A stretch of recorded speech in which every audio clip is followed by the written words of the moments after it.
Upon the accession of George Washington to the presidency, John Carroll, the first Catholic bishop appointed to the newly formed United States, published an open letter to the President. Entitled An Address from the Roman Catholics of America to George Washington, Esquire, President of the United States, it served a dual purpose. It was a congratulations to Washington for his ascension to the presidency, and it was also a subtle probing of potential danger. Would the newly created country and administration keep its promise of religious toleration? Would Catholics be forced to suffer soft persecution in the United States as they had been forced to suffer it in Europe? Washington's answer was timeless. After thanking Bishop Carroll and his brothers and sisters in the faith for their warm regards, Washington went on to say that under the smiles of divine providence, the protection of good government, and the cultivation of manners, morals, and piety would not fail to gain eminence for America. Following that, Washington articulated his belief that as mankind became more liberal, they would, quote, be more apt to allow that all those who conduct themselves as worthy members of the community are equally entitled to the protection of civil government. And because Americans would not forget, quote, the patriotic part which you took in the accomplishment of their revolution and the establishment of their government, unquote, nor the aid of France, a Catholic country, Bishop Carroll and his flock had no reason to worry. They had proven themselves to be loyal Americans, and as such their faith would find acceptance in the new nation. John Carroll and the rest of his flock had a right to be worried, however. Their experience had shown that the Catholic faith and Catholics were not welcome in the English-speaking parts of the world, where they were oppressed as enemies of the state and of true Christianity. While this trend begun in Britain was continued in America, many Catholics decided to fight for America at the initiation of the Revolution. Such a decision was not merely a will-o'-the-wisp, it was a decision that was made often for the hope of a better future, a world where Catholics would be seen as the political equals of Protestants. Anti-Catholicism in America blossomed because of anti-Catholicism in England. As T.W.D. Blanding explains in The Culture of Power and the Power of Culture, anti-Catholicism was fueled by the Protestantism, which in turn was a significant factor in the rise of a distinctly British identity. Although the fundamentals of British identity had been established by 1500, the English Protestant Reformation intensified nationalism. Now, as Blanding points out, the independent Church of England and the elevation of the King as head of the Church of England laid emphasis upon the uniqueness of England. Whereas medieval universalism had allowed for the coexistence of national consciousness and national vernaculars, these developments placed the emphasis upon England, not only in cultural terms, but in religious terms. England, it was recalled, had been the first nation to accept Christianity universally, and now it was destined to be the light that spread pure Christianity across the world. Naturally, Catholics were automatically seen to be the enemies of this enterprise. Indeed, it could hardly be otherwise. If the stature of an Englishman was the measurement of his patriotism to England, which could be manifested in the Anglican Church and in its supreme head, Catholics who did not recognize either were automatically suspect. They were, in fact, worse than suspect. Catholics could not be good Englishmen or good Christians, as they followed the Pope, which Protestants were swift to identify as the Antichrist, and they belonged to a church which was, again according to Protestant interpretation, the whore of Babylon. Popular culture reinforced this idea. Writing in the reign of Charles II, John Bunyan's Pilgrim's Progress saw his hero Christian approach the cave where the two enemies, pagan and pope, resided. The cave was depicted as surrounded by human carnage, but Bunyan assured his readers that there was nothing to fear. Pagan was dead and pope no longer had power in England. This deep suspicion of Catholics not being good Englishmen was reinforced by certain political events. In her master's thesis, Defined by What We Are Not, the role of anti-Catholicism in the formation of early American identity, Brandy H. Marchant noted that the attempt by Henry VIII's daughter and successor Mary to restore Catholicism to England, which led to Fox's Book of Martyrs, and the Gunpowder Plot in the reign of James I, in which a group of Catholic nobles supposedly attempted to blow up Parliament when the king was there, led to the reinforcement of the idea that Catholics were not only followers of the Antichrist, but that they were not patriotic Englishmen. The strong unification between Protestantism and being English was transplanted into the British colonies in America. Catholics were a small demographic in the colonies. Mark David Hall has said that only 1.9% of Americans in 1776 were Catholic, and this in a population of approximately 3 million people. In writing in 1785 to Cardinal Antonelli, Dr. Daniel Carroll estimated that there were approximately 15,800 Catholics in Maryland, of which 9,000 were freemen, in a total Maryland population of 319,728, and with another 1,500 Catholics in New York, out of an approximate population of 340,120. In spite of these minuscule numbers, the fear of Catholics and Catholicism and bigotry towards them permeated the colonies. Thomas B. Phelan, in his article, Catholic Patriotism in Revolutionary Days, quotes Bishop John Carroll as saying that, quote, "As long as the provinces were subject to the British, the laws were most vigorous against the exercise of it, the Catholic faith. A priest was subject to death for only entering into their territories. Catholics were subject to the most vigorous penalties for adhering to the worship which their conscience approved, and were not only excluded from every office under the government, but would hardly have been suffered to remain in any of the other provinces, if known to profess the faith of Rome." Catholics were disbarred, closed from political and military matters, taxed more, and had the education of their children severely watched and regulated. This prejudice and bigotry again flowed from the fear of what Protestants perceived Catholicism as, which was the devil's tool for not only securing one's spiritual damnation, but also one's earthly slavery. During the French and Indian War, for example, Congregationalists in New England were greeted with sermons which declared that the French soldiers were allied to his satanic majesty himself, and who had the purpose of subjugating God's people, the Puritans in New England. It was with this mentality that the Reverend Nathaniel Appleton exclaimed with joy, quote, "Babylon the Great is fallen, when he learned of the French defeat in the war. In 1765, as Marchant recalled in her master's thesis again, Harvard University was witness to out-and-out anti-Catholicism in a lecture by Jonathan Mayhew, entitled Popish Idolatry, in which Mayhew argued that popery was the enemy of the traditional rights of Englishmen and was incompatible with freedom in general.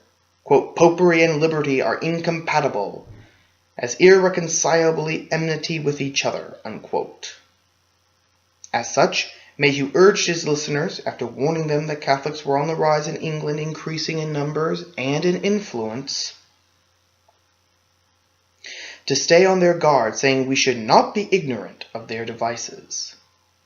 It should be noted that this lecture was one of a series, funded by money bequeathed to Harvard by Chief Justice Paul Dudley of Massachusetts on his death, who wished there to be a series of lectures throughout the year on the subject of religion, with the battle between the pure religion and liberty of Protestantism against the tyranny and falsehood of Catholicism having a front row seat in these lectures.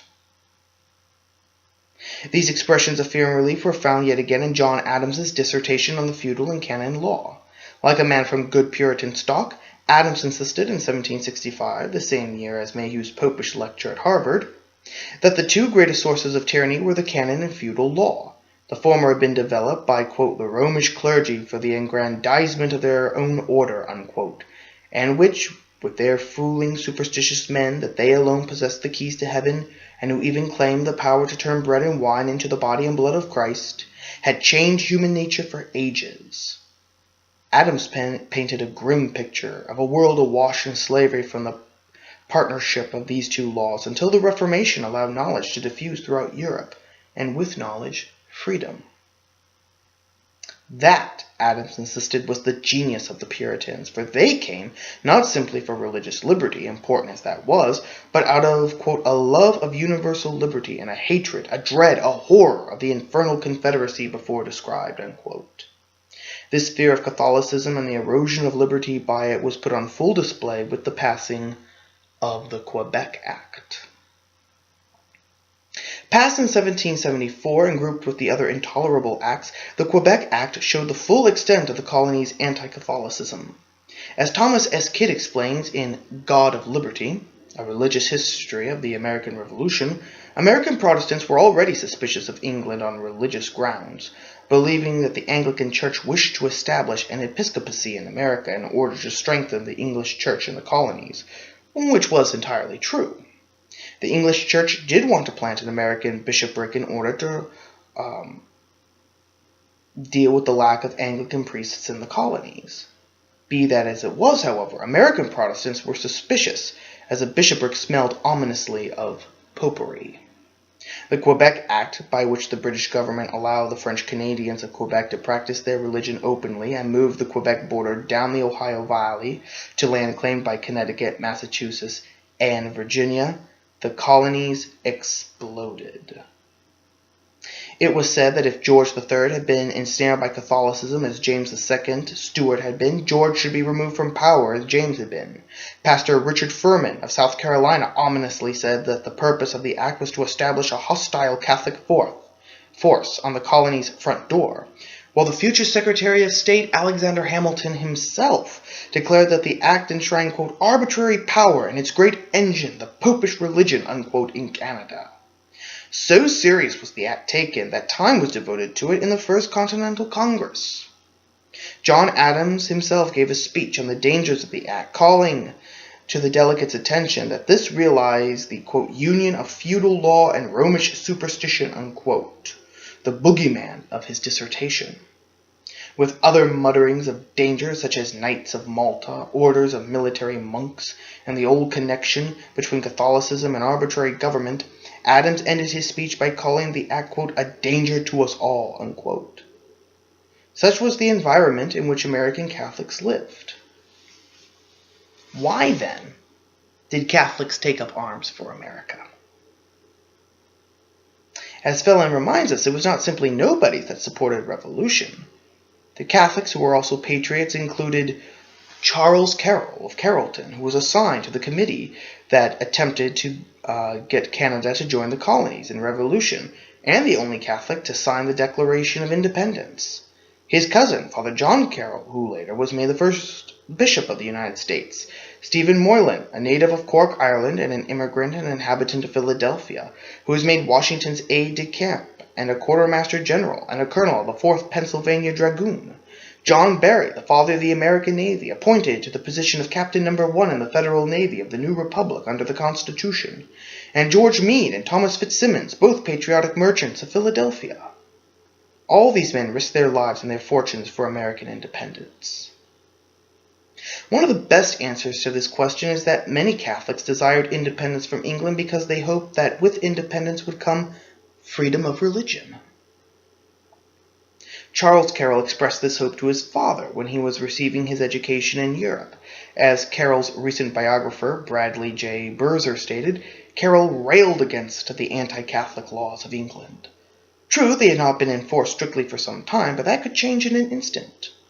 To Carroll, contemplating after the bloodshed was over, the revolution rested on the fact that, quote, freedom and independence, acquired by the united efforts and cemented by the mingled blood of Protestant and Catholic fellow citizens, should be equally enjoyed by all, unquote. One of the real triumphs of the revolution, according to Carroll, was that the United States had banished intolerance from their very system of government. Father John Thayer of Boston concurred. In his discourse delivered at the Roman Catholic Church at Boston in 1798, Father Thayer listed to his parish several reasons why they should remain loyal to America and not support the French Revolution. The first reason that he gave was that tyranny could not become established in America because the federal system of government provided that the 3 government branches divided power between them, which prevented tyranny from taking root, preserving freedoms, one of which was the freedom of conscience for all denominations. Again and again this thread is repeated. As we already saw, John Carroll in his writings and in his letter to Washington placed the freedom of religion as one of the center pieces of his writings. It is also quite possible that many Catholics chose to join the Patriots because they hoped that by joining the Patriot cause, they could demonstrate to their countrymen that there was no contradiction in being a good Catholic and being a good American. This strategy actually seems to have worked. Working with Catholics, such as Charles Carroll, caused Protestants, who had usually thought of Catholics as devils incarnate, to reconsider their opinions. Such was the case with John Adams. On meeting Carroll and learning that he was a Catholic, Adams wrote to his wife Abigail and to James Wilson that Carroll, though Catholic, was, quote, yet a firm, warm, zealous supporter of the rights of America, in whose cause he has hazarded his all, unquote. And the Continental Congress even attended Mass 4 times as a body after the alliance with France, and some delegates, such as Ebenezer Hazard, began to see Catholics in a much better light, Hazard approving of the solemn and decent manner in which Catholics celebrated the Mass. Protestants, in the words of Mara Forelli, came to see that saying the Rosary and praying the Hail Mary was not popery. What was seen in France and Spain, countries under monarchical governments, was popery.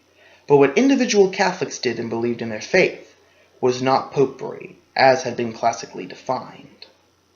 In their fight for religious liberty and for a place in a new country, Catholics, while aiding in the glorious cause, also helped to bring about the end of the first epoch of American anti-Catholicism. It would return in the 19th century with nativism and the coming of Irish immigrants. But for the time being, the wish of George Washington that liberal men could see their fellow citizens for the worth of what they did, and not for their sincerely held and genuine religious beliefs, was made a reality.